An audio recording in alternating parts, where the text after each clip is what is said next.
Nancy Culp was the kind of actress audiences never forgot. Her sharp voice, stiff posture, and quiet longing made Miss Jane Hathaway one of the most recognizable characters of television's golden age.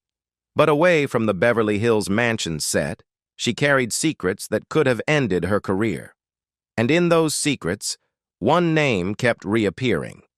Red Foxx, the man who shocked America with the dirtiest comedy records of the 20th century. Their lives could not have been more different, yet somehow they collided.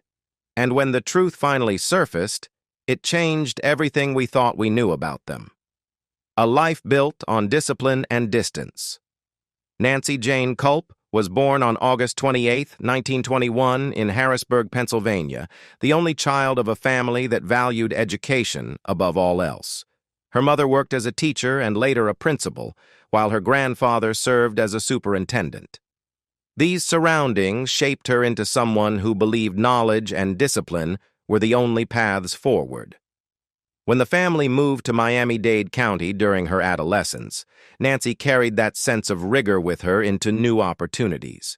She enrolled at Florida State College for Women, earning a journalism degree in 1943. Restless and ambitious, she pushed further, obtaining dual master's degrees in English and French at the University of Miami. Even before acting was in the picture, she was already writing feature stories about Hollywood stars for the Miami Beach tropics. Then came World War II. In 1944, Nancy put her academic life on hold and enlisted in the U.S. Naval Reserve. She became a member of the Waves, an all-female reserve unit, and rose to the rank of lieutenant junior grade. Unlike many actresses who later played secretaries or nurses, Nancy actually wore the uniform of a ranked officer. She earned medals including the American Campaign Medal and Good Conduct Medal, serving until 1946. She would later admit she enjoyed the all-female environment, but it was about more than comfort. It was about independence, about proving she could thrive in a world run by men. After the war, she briefly returned to journalism and then moved into publicity work at MGM in 1951. It was supposed to be a behind-the-scenes career, but that changed the moment director George Cukor noticed her. He saw a rare quality in her face and voice and urged her to audition. That same year, she appeared in The Model and The Marriage Broker, stepping onto a path that would define the rest of her life. What nobody knew then was how different her private life would be from the characters she played, and how those secrets would one day link her to a man as different from her as possible, Red Foxx, fame, silence, and the making of Miss Hathaway. When Nancy Culp transitioned into acting in the 1950s, she never fit the mold of a Hollywood leading lady. She was tall, angular, and carried a voice that sounded more suited to lectures than love scenes. Casting directors didn't see glamour, but they saw something else: character. She became the face of quirky spinsters, eccentric townsfolk, and stern secretaries who hid surprising warmth. Her film credits stacked up: a maid in Sabrina, Audrey Hepburn's quiet counterpoint, the quirky Miss Grunecker in The Parent Trap, even a voice role as Frou-Frou the horse in Disney's The Aristocats. But television is where Nancy found her true legacy. After small appearances on I Love Lucy, Maverick, and Perry Mason, she caught the attention of producer Paul Henning. When he created the Beverly Hillbillies in 1962, he called her personally for the role of Jane Hathaway. It was perfect casting. Opposite Buddy Ebsen's banker character, Milburn Drysdale, Miss Hathaway became the polished, bird-watching, clipboard-carrying secretary whose quiet, unrequited love for Max Baer Jr.'s Jethro became one of the sitcom's funniest running gags. The series was a phenomenon. For 9 years, it ranked among the most watched shows in America, often hitting #1 in the Nielsen ratings. 16 of its episodes still rank in the top 100 most viewed of all time. In 1967, Nancy earned an Emmy nomination for Outstanding Supporting Actress in a Comedy, proof that her stiff posture and deadpan delivery had created one of television's most memorable sidekicks. Yet off-screen, her life was starkly different. She had married Charles Malcolm Dacus in 1951, but the marriage ended in divorce 10 years later. After that, she was never publicly linked to another partner. Gossip magazines whispered, but Nancy never confirmed anything. To colleagues, she was private, almost guarded, never attending Hollywood events with a date, never entertaining romance in interviews. In a business obsessed with image, she deliberately avoided it. She once admitted that questions about sexuality in show business were the fatal question. It was this silence, this discipline in her personal life, that made her eventual connection to Red Foxx so shocking.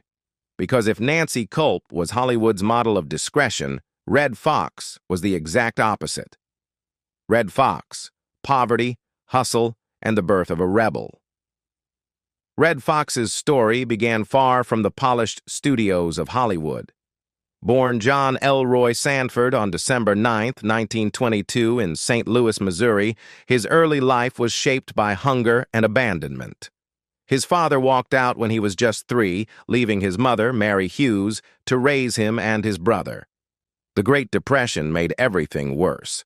Red would later recall eating mayonnaise sandwiches and pretending they were steak, a detail that showed how deeply poverty shaped both his humor and his world view.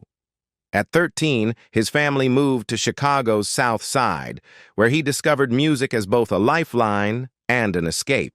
He joined a band called the Four Bon Bons, playing the washboard for a few dollars a night. By 16, he was restless and daring, hopping a freight train to New York City with no plan, no money, and no safety net. In Harlem, he washed dishes at Jimmy's Chicken Shack, where he befriended another young man trying to survive, Malcolm Little, the future Malcolm X. Together, they slept on rooftops, hustled zoot suits, and lived off loyalty and quick wits. Red's comedy voice was born there in Harlem's smoky clubs and crowded streets. He started performing in Baltimore in the early 1940s, adopting the name Red Foxx, adding the double X for memorability.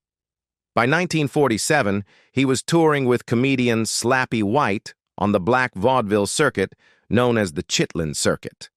Unlike many performers of the time, they refused to wear blackface. They played it straight, delivering raw jokes that spoke directly to black audiences who craved honesty. The turning point came in 1955, when Foxx recorded Laugh of the Party for just $25. The record was filthy, fearless, and unlike anything people had heard before. It sold millions, 15 million copies over time, though most stores refused to carry it. By 1961, he had released more than 35 albums. These weren't radio-friendly, but they spread hand-to-hand under the counter, becoming the underground voice of a generation. His style was blunt, raunchy, and socially charged. He spoke about race, poverty, sex, and injustice with no filter. By the 1960s, Red Foxx wasn't just a comedian. He was the king of party records, a man whose voice defined rebellion. And it was that same unfiltered boldness that made his quiet bond with Nancy Culp all the more unlikely. Fame, fortune, and a secret bond. By the late 1960s, both Nancy Culp and Red Foxx had found their place in the spotlight, though in vastly different corners of Hollywood. Nancy was Miss Jane Hathaway, the buttoned-up secretary whose wit and unspoken longing made her a household name in living rooms across America. Red was conquering nightclubs, record sales, and beginning the climb that would lead to his legendary sitcom, Sanford and Son. On paper, they couldn't have been further apart. She was the polished intellectual, he was the king of raw comedy. But behind the glitz, both were navigating lonely lives and identities that didn't fit the mold. According to those who knew them, the connection began at a charity event in Los Angeles in the late 1960s. Nancy, always reserved, found herself laughing more than usual as she traded sharp observations with Foxx. He, for all his on-stage bravado, admired her intelligence and her dry, subtle humor. They were both voracious readers, both fascinated by politics and civil rights, and both unafraid to challenge the rules of the world they lived in. What started as conversation stretched into hours-long debates at private gatherings, and soon their chemistry became undeniable.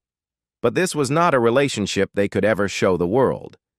In 1968, interracial relationships in Hollywood were still taboo. Studios warned their stars that such pairings could cost them their careers, especially with Southern audiences. For Nancy, who was already rumored to be gay or bisexual, the risk was doubled. For Red, who lived under constant scrutiny due to his raunchy material and messy personal life, being linked to someone like Nancy threatened to add another layer of scandal. So they kept it hidden. Friends recalled seeing them slip into quiet corners at parties, talking for hours, while the noise of Hollywood carried on around them. They weren't performing for anyone. There was no spotlight, no script, just two people who understood each other in ways no one else did. For Nancy, the bond was a rare chance at intimacy after years of silence about her personal life. For Red, it was companionship with someone who didn't need him to be outrageous to be valued. And in that secret space, they built a fragile connection that could never exist in public. The cracks beneath the spotlight: betrayal, politics, and decline.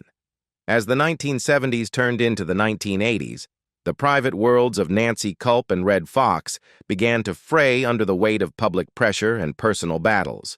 Nancy had already lived through the end of the Beverly Hillbillies in 1971, a casualty of CBS's infamous rural purge, when the network axed anything deemed too country. For nearly a decade, she had played Miss Jane Hathaway in every one of the show's 274 episodes. But when the lights went out on the Clampett's mansion, she was suddenly adrift. Roles came and went, but never with the same weight. By 1984, she pivoted entirely, running for Congress in Pennsylvania's 9th District. Her campaign reflected the same seriousness that had once guided her academic life. She stood for environmental protections, higher taxes for the wealthy, and lower military spending. Hollywood friends like Betty White and Valerie Harper raised money to support her. But the campaign turned tragic when her former co-star, Buddy Ebsen, cut an ad for her opponent, Bud Schuster. Using his famous Jed Clampett voice, Ebsen branded her as too liberal, undermining her credibility in the very state she called home. The ad aired nearly 150 times. On Election Day, Nancy lost badly. She never ran for office again, and for the rest of her life, she refused to even hear Ebsen's name spoken. What might have been her second act in public service was shattered. Meanwhile, Red Foxx was fighting a different war. Sanford and Son had been a massive hit from 1972 to 1977, making him one of television's first black superstars. But Fox clashed constantly with NBC over money, creative control, and the lack of black writers in the room.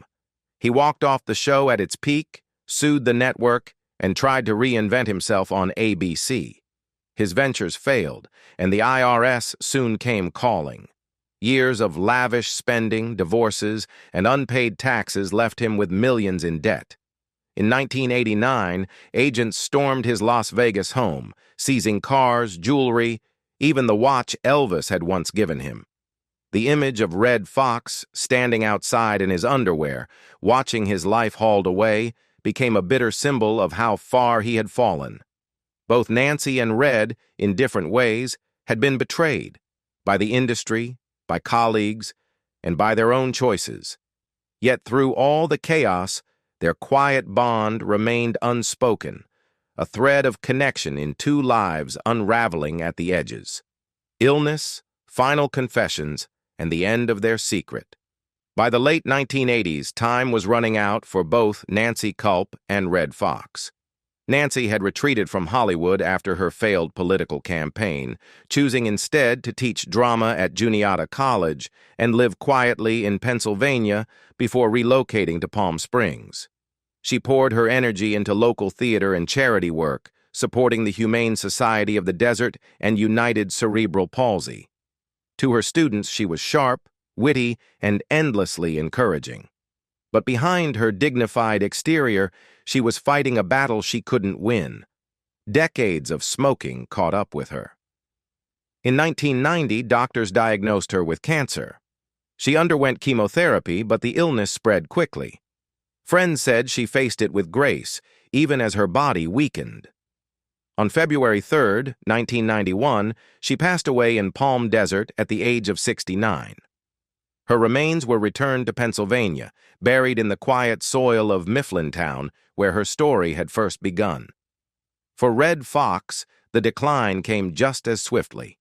In July 1991, he married for the fourth time, telling reporters that his new wife had stood by him when he was broke. But the IRS still hounded him, and his health was faltering. That October, while rehearsing for the CBS sitcom The Royal Family, Foxx collapsed on set. At first, cast and crew thought he was joking, doing his famous heart attack bit from Sanford and Son. But this time it was real. He was rushed to the hospital, but nothing could be done. He died on October 11, 1991, at the age of 68. With his fortune gone, Eddie Murphy quietly paid for his funeral, ensuring the man who had inspired him would be remembered with dignity. Just months earlier, Foxx had spoken about Nancy. After decades of silence, he hinted at the bond they once shared, a connection forged in secrecy at a time when it could have ended them both. He didn't reveal every detail, but enough to confirm what insiders had long whispered, that behind the spotlight, Nancy Culp and Red Foxx had found something rare. It wasn't about scandal or shock. It was about understanding, about two people who saw each other clearly when the rest of the world refused. Nancy Culp and Red Foxx lived lives that could not have been more different, yet their secret bond defied the barriers of race, reputation, and Hollywood's rigid rules.